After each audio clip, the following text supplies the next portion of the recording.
Olá, bem-vindo ao Saúde Você, eu sou a Duda Rodrigues e é um prazer estar aqui na estreia deste programa para falar de um assunto tão importante e que ainda gera dúvidas quando o assunto é saúde. No programa de hoje vamos falar sobre a importância do dentista na vida do bebê e da criança, que segundo as estatísticas, doenças como cáries e outras complicações ainda afetam a qualidade de vida da criança e não param de crescer. Duas convidadas super especiais vieram bater um papo e esclarecer essas dúvidas. E no segundo bloco vamos falar sobre o avanço da medicina na prevenção do câncer de colo de útero, o que ainda afeta milhares de jovens por todo o Brasil. Será possível erradicar a doença?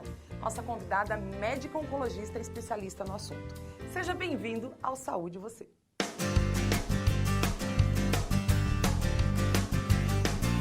E no programa de hoje eu converso com elas, as nossas convidadas, Gabi Quevedo. Seja bem-vinda ao Saúde Você, Gabi. Obrigada, Duda. Ai, tô tão feliz de você estar aqui.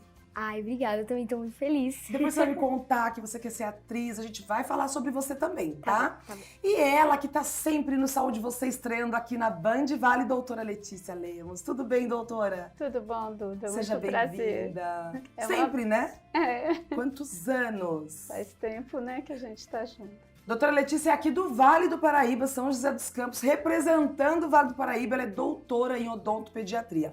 Bom, hoje nós vamos falar sobre a importância de uma odontopediatria na vida de uma criança. E olha, gente, começa lá atrás. Doutora, a gente já falou sobre os 1000 dias do bebê, a gente já falou sobre gestante, mas a gente, na nossa estreia, vamos falar da importância do papel do odontopediatra na vida de uma criança, mas que começa na mãe. Na verdade, né, nós temos uma preocupação muito grande, né, de que o odontopediatra realmente faça parte do cenário da vida da criança, né? Então, desde o momento em que a mãe está gestante, dela ir conversar, dela saber o que ela pode fazer para já proporcionar uma boa saúde bucal para o bebê, né? Então, aí ela vai receber orientações de aleitamento materno, orientações de prevenção, de maloclusão, orientação de higiene, de dieta, né? E aí, exatamente a partir do nascimento do bebê, ela começa então a fazer o acompanhamento do bebê e isso vai até a idade adulta, né? Você falou uma coisa que eu achei super importante, que é o aleitamento. Qual a relação para quem está em casa? Porque quando você fala as orientações, mas o aleitamento, porque tem uma conexão, né, que é a boquinha, a sucção. E como que funciona essa conexão da odontopediatra com a orientação no aleitamento, por exemplo? Porque pode, por exemplo, ter algo que seja prejudicial, que a criança não consiga fazer sucção, de repente, por uma formação da boquinha. Como que funciona essa relação? Então, na verdade, né, o aleitamento materno é a única prevenção que existe para a maloclusão. Olha só. Né? O resto tudo é tratamento. Então, ele é fundamental que ele ocorra realmente na cavidade bucal para o desenvolvimento correto do terço inferior da face, né? E que isso se dê de uma maneira realmente exclusiva até o 6º mês, né? De preferência. A gente sabe que existem algumas intercorrências, mas cada caso tem que ser visto individualizado. E na sequência disso, o quanto é importante, né?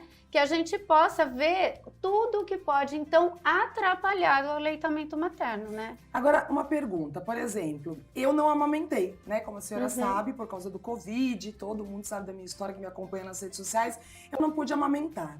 A mamadeira, existe uma mamadeira que é específica ou também é uma informação importante avaliar o tipo de mamadeira que vai usar no bebê? Sim, com certeza. Porque ela substitui o bico, né, da mãe. Sim, e o bebê que tem alguma, né, situação especial, como que aconteceu com vocês, né, de serem gêmeas, né, da situação do Covid e tudo, não teve a oportunidade do aleitamento, então a gente tem que fazer todo o estímulo para que atrapalhe o menos possível, né, o desenvolvimento natural da cavidade bucal. Olha. Porque, de modo geral, os bicos vão atrapalhar os bicos artificiais, né? Então, assim, o que seja menos invasivo. Então, por exemplo, os bicos ortodônticos, eles têm uma fama de serem piores para a postura de língua. Olha que interessante, né? gente. Então, assim, que a gente possa orientar individualmente o que menos vai atrapalhar, para que aí aos 6 meses os bebês entrem na alimentação complementar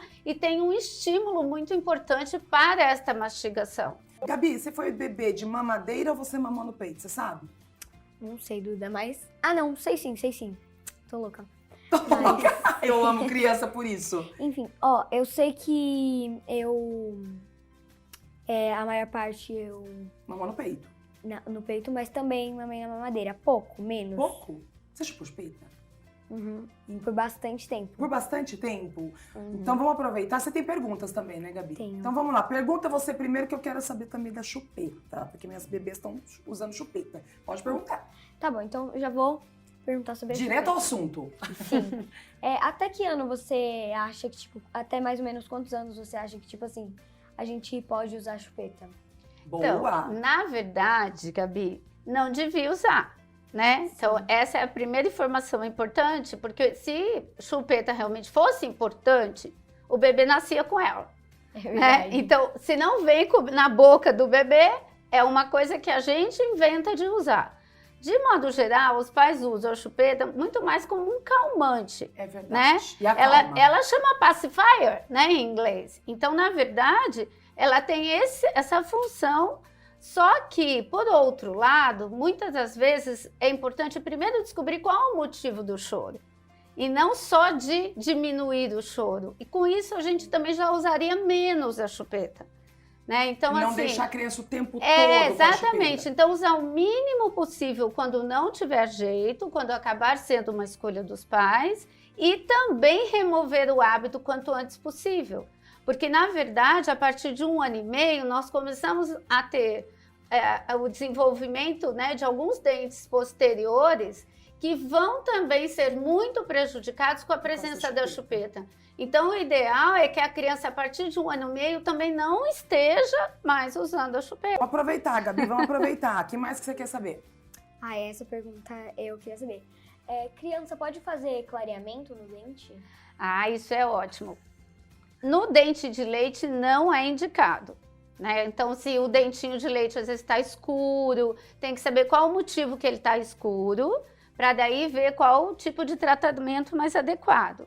Agora, se o dente de leite, por acaso, ele pode estar também escuro, pode ser por um problema que tem que ser tratado, um canal tratado, alguma questão de doença que tem que ser resolvida primeiro. Muitas crianças fazem canal, doutora, porque o canal já é o extremo da cárie. É o tratamento mais radical antes da extração. E tem né? crianças que fazem. Muita. Para você ter uma ideia, a gente faz tratamento de canal em crianças a partir de 1 ano. Meu Deus. Por causa de dormir mamando, sem higienização, principalmente mamadeira. E o que a gente faz? Agora, assim, a gente está num programa que a gente quer trazer o máximo de informação para você que está em casa. Eu sou mãe, então a gente tem que ser realista. Uhum. A Rafaela e a Manuela, elas mamam de madrugada, né? Então, assim, e não mamam no mesmo horário. Acorda uma, dorme, acorda a outra, às vezes acorda as duas, é uma loucura. Só que daí elas dormem na sequência. E confesso, eu não sei se sou só eu, mas será que toda mãe higieniza de madrugada, vai lá e faz tudo? Porque a gente faz. E aí? Então, na verdade, o que precisa é que os pais entendam, né? Até a gente estava conversando isso nos bastidores. Que os pais entendam como ocorre o processo de doença cárie. Então, assim, se dormir de boca suja, vai desenvolver doença cárie. Não tem exceção. Vai desenvolver. É uma questão de tempo. Né? É o que a gente chama de desafio cariogênico. Então, o que é necessário? É um desafio. Exatamente. Então, o que é necessário? Alimentar a criança o melhor possível antes dela dormir, né? Fazer se não jantou direito, fazer um complemento alimentar, doutora, fazer eu faço o leite. tudo. Já engrossei leitinho, dou janta, eu dou banho, relaxante. Então, mas aí são duas questões. Primeiro você ter certeza que a criança não vai ter fome. E o segundo momento de tirar o hábito de acordar quando a barriga tá leve. Entendi. Então, assim, aí começar a substituir, uma das dicas mais práticas é a água. Então, aquele horário que a criança faz um reloginho biológico acordar para sugar, dá uma madeirinha de água. Porque ela pode acordar para sugar, não necessariamente... Sede. Ou só pelo hábito de que a barriguinha ficou leve, ela desperta. Aí você dá uma aguinha, enche a barriguinha, ela volta a dormir. Tá vendo, Gabi? Então, são duas questões. A primeira é de você ter certeza que a criança não está com fome, então faz uma compensação antes de dormir, né, alimentada, higienização dos dentes, e aí durante a noite tentar compensar com água, um chazinho sem açúcar. Ah, sim, açúcar nem pensar, né? Exatamente. E devagarzinho, mas esse é o momento ideal para tirar o hábito, antes de fazer 1 ano. Nossa, Com então... 1 ano o bebê tem um surto de esperteza e vai ficar mais difícil as mudanças de hábito. Bom, então Elaine, babá da Rafa, da Manu, um beijo pra você. Obrigada por todo o carinho que você cuida, mas por favor, vamos substituir por água. Tem mais dúvidas, Gabi? Tenho mais uma. Ela veio preparada. Ó, se eu bater meu dente e, tipo, machucar, não sei, cair, o que eu devo fazer? Boa, quanto tempo até depois de um trauma? Porque crianças... Ótimo. A Gabi fez uma pergunta muito importante, porque muitas crianças caem na escola, já começa, né? Começa a andar, começa os tombinhos. Complementando a pergunta da Gabi, o que fazer e até quanto é o tempo, assim, rápido que um pai e uma mãe devem procurar ajuda? Na verdade, né, depende da situação. Então, se é uma criança menor, né, que é o dente de leite, por exemplo, se ele bate e voa, né, porque isso acontece, é o que chama avulsão. Se acontecer isso, o ideal é achar o dentinho, até para a gente ver se ele não está quebrado, se não ficou um pedaço lá dentro, né, se ele saiu inteiro. Então, essa é uma questão super importante.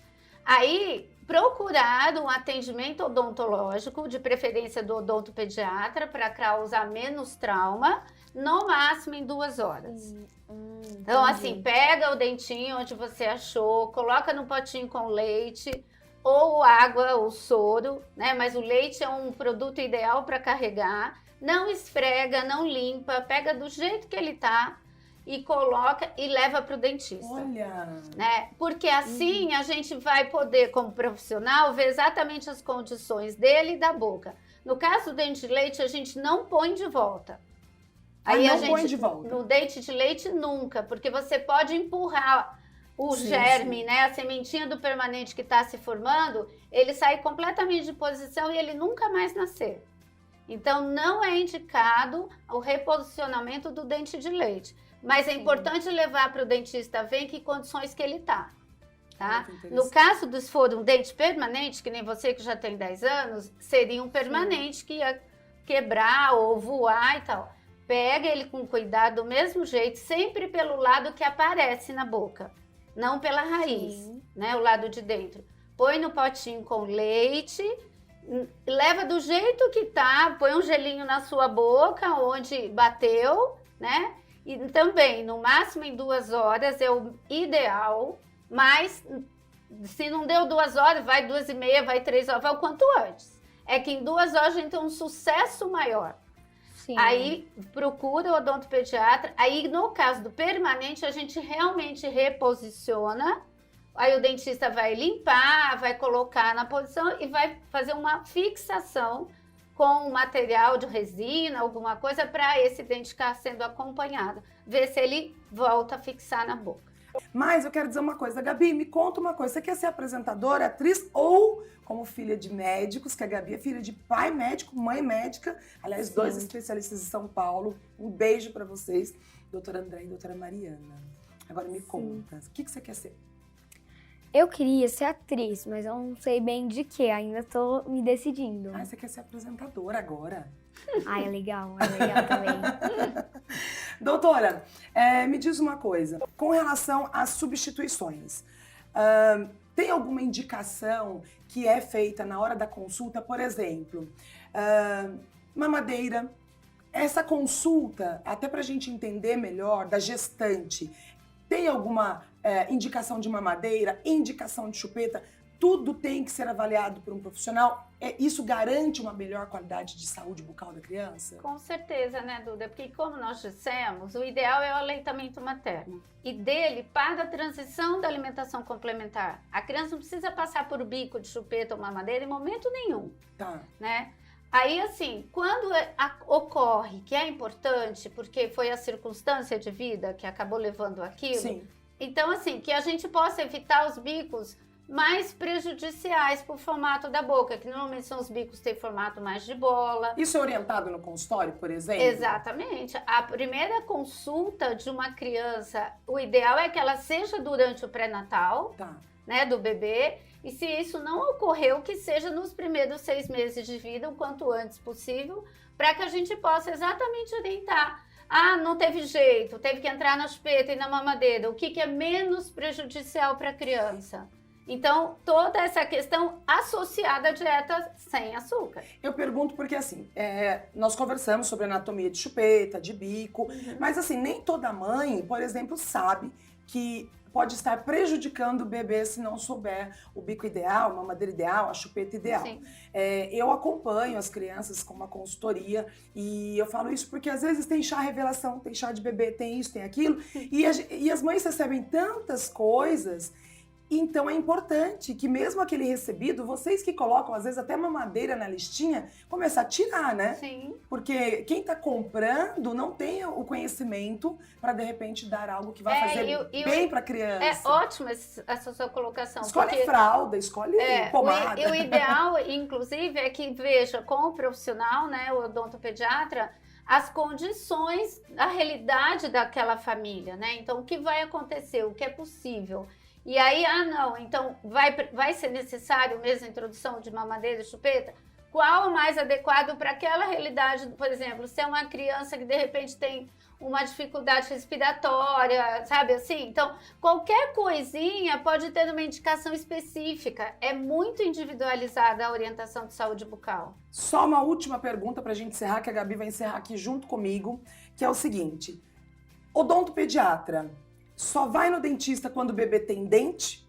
Ou antes dos dentinhos nascerem, já é importante levar o bebê? Porque uma coisa é a gestante ter orientações. Sim. Nasceu o bebê, com quantos meses a criança já deve ir ao odontopediatra? Então, com a odontologia neonatal, né, que é exatamente o estudo da criança nos primeiros dias de vida, o ideal é que o bebê seja avaliado dentro do primeiro mês de vida. Dentro do primeiro mês? Para quê? Para ver se não tem língua presa, que é um grande responsável para o desmame precoce, né, que é o que chamam anquiloglossia, para ver se não tem nenhum cisto, nenhuma anomalia, alguma má formação, mesmo a nível de gengiva, de palato, de língua, né? Então, às vezes, quando esse diagnóstico é feito precocemente, é muito mais tranquilo o tratamento e a prevenção de todos os problemas que vão decorrer disso. É a qualidade de vida do bebê, né? E da mãe, inclusive, porque se o bebê tem uma limitação para o aleitamento e a mãe não sabe, e a coisa não rola com naturalidade, ela fica achando que o problema é ela. Com certeza. Né? E isso sofre. é muito duro, né? Mãe sofre de culpa. Mãe sofre de tudo. Eu saio pra vir trabalhar, já fico com a culpa, mas eu sei que é pro bem das minhas filhas, da minha família, então tá tudo certo. Então, essa assistência, inclusive, é multidisciplinar. Então, por exemplo, a pediatra existe já essa vê... conexão. Sim, importantíssima. O pediatra avalia o bebê. Ele já vê que alguma coisa não está dentro da normalidade, ele solicita a avaliação do odontopediatra. Se for necessária, osteopatia, a fonoaudióloga, todos específicos para a fase neonatal. Tá certo. Bom, doutora, obrigada pela sua participação. Você estará conosco a primeira temporada inteira aqui do Saúde Você. Ai, vai ser um prazer, agradeço muito mesmo de estar juntos, né? E agradeço também a Gabi, foi uma delícia a nossa conversa. Foi, eu adorei também. Gabi arrasou, parabéns e olha, eu quero ver você mais vezes aqui no programa, hein? Tá bom. Agora aquela famosa despedida, Gabi, pra quem você quer mandar um beijo? Eu quero mandar um beijo pros meus pais e pro meu irmão. Olha, E eu quero mandar um beijo pras minhas melhores amigas, posso mandar? pode, qual o nome da melhor amiga? Vai. É a Luísa Milk Hum. e a Rafa Mendes. É a Rafa Mendes. Isso mesmo, amiga só pode ser duas. Sim. Tá? Já sou de uma mão, já não é mais amiga, é colega. Mas pai e mãe é sempre seu Melhor amigo. É isso aí. Bom, a gente continua falando de saúde com vocês. Obrigada pelo carinho e olha só, continuem aí, que tem mais informação de saúde. Fica de olho.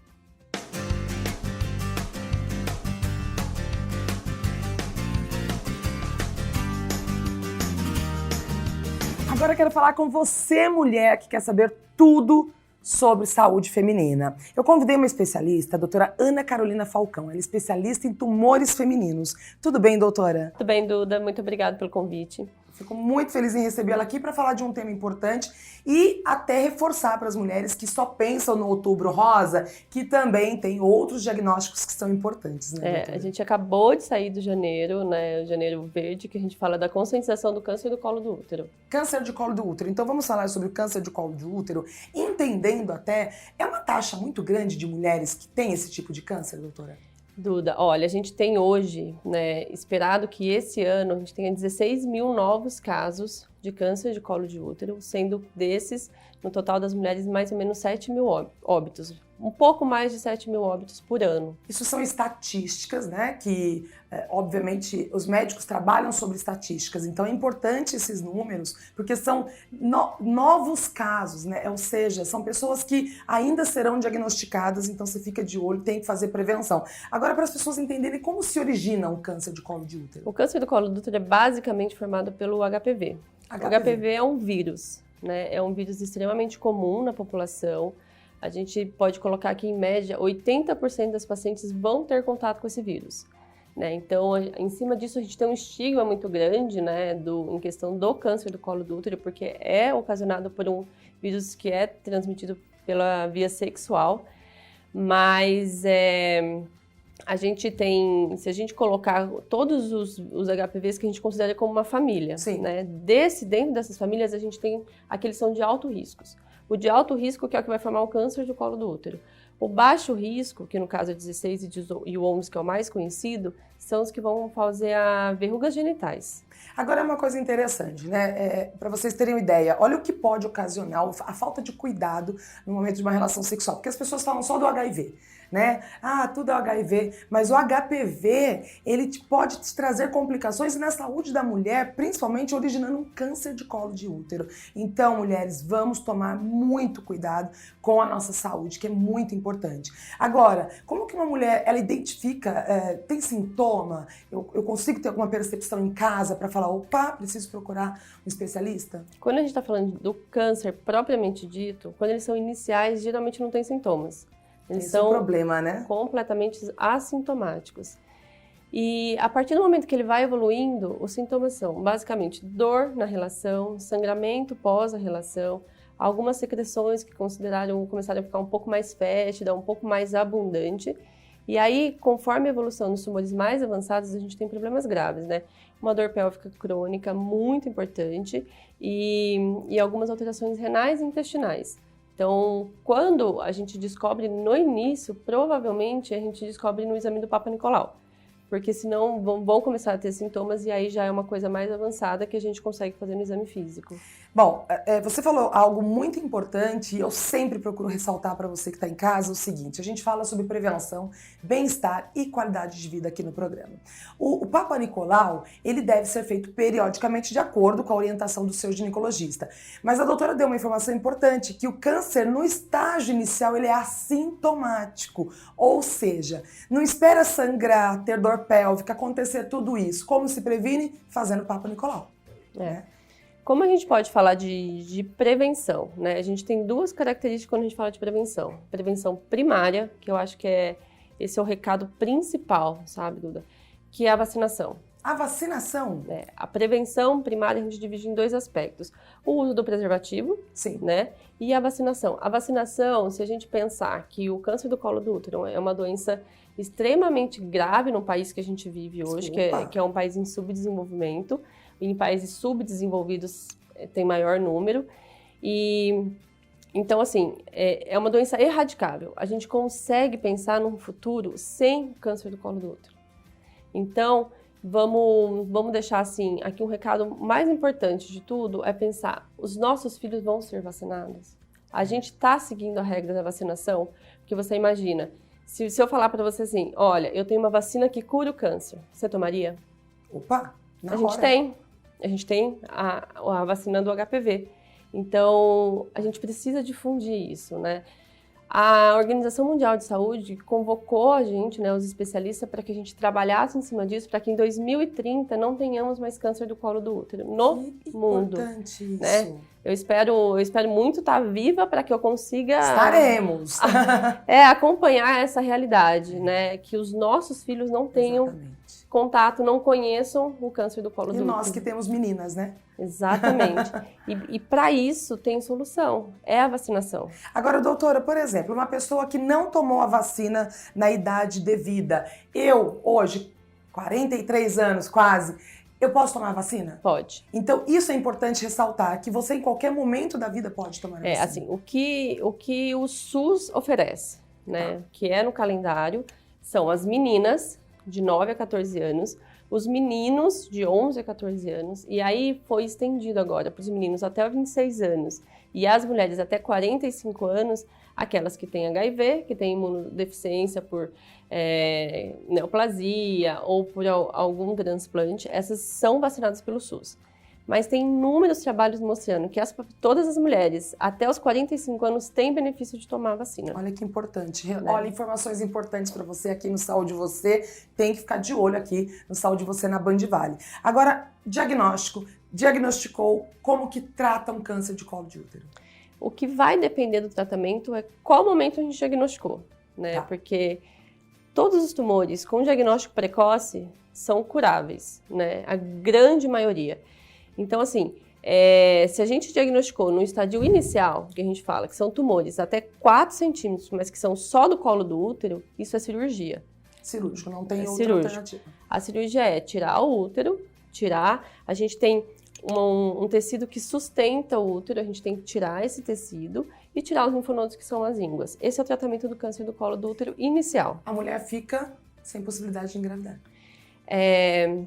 Depende. Né? Se a gente tiver tumores menores do que 2 centímetros e que não tem alguns aspectos que a gente fala de agressividade, que são tumores extremamente agressivos, a gente tem uma cirurgia que chama traquelectomia, que a gente tira todo o colo do útero e todo esse tecido que fica em volta do útero, e a gente pode oferecer para as pacientes que elas possam gestar no futuro. Na verdade, vocês preservam, né, que a paciente possa engravidar, né? Exatamente, porque são mulheres jovens, geralmente ou são mulheres que acabaram ou tiveram a idade de ter um primeiro filho ou que nunca tiveram filho. Agora, me fala uma experiência sua, assim, de consultório, a faixa etária de mulheres que você atende com HPV, ela é variada ou você tem uma grande concentração de mulheres jovens? Mulheres jovens. A maioria? A maioria, né, na segunda e terceira década. E é triste isso, né? Porque com tanta informação, com tanto acesso à saúde hoje, a gente fala que antigamente a gente não tinha um acesso à saúde que se tem hoje, né? Hoje a gente tem a televisão trazendo muita informação de saúde, a saúde sendo evidenciada, né, a todo momento, ainda mais depois dessa pandemia. E fora que você tem aí hoje as opções de fazer busca, obviamente que a informação é importante, nada substitui o ato médico, mas antigamente a gente não tinha esse acesso, então é triste ver que jovens com todo esse acesso hoje ainda ficando doentes e colocando a vida em risco. Né? Mas eu vou te falar um dado, assim, saiu um trabalho agora, final do ano passado, do grupo brasileiro, chamado Grupo EVA, e foi detectado que 47% das mulheres não fazem Papa Nicolau por falta de vontade. Não é por falta de acesso, né? Então isso é uma informação muito séria, né? Apenas, em média, 40% das mulheres fazem Papa Nicolau anualmente. Que triste isso então ainda, a gente tem uma defasagem muito grande. A vacinação para as crianças caiu 40%, né? Tem uma taxa de atingir só 40%. Então a gente está falando de uma coisa extremamente séria na tentativa de eliminar o câncer do colo do útero, onde a gente atingiu só 40% da população. Então, assim, a gente precisa informar o quão importante que a gente precisa erradicar o HPV. Obrigada pela sua participação, Ana Carolina. Seja bem-vinda e olha, obrigada. Doutora Ana Carolina estará conosco na primeira temporada inteira do Saúde Você, trazendo muita informação de saúde para vocês. Bom, é isso. Espero que vocês tenham gostado. Tem mais informação de saúde. Fica de olho que eu vou falar sobre o próximo programa.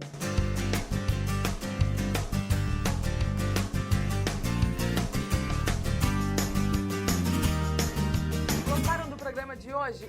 Aproveite e siga as nossas redes sociais e saiba tudo sobre saúde. Obrigada pela companhia. Eu te espero no próximo domingo. Saúde Você, aqui na Band Vale.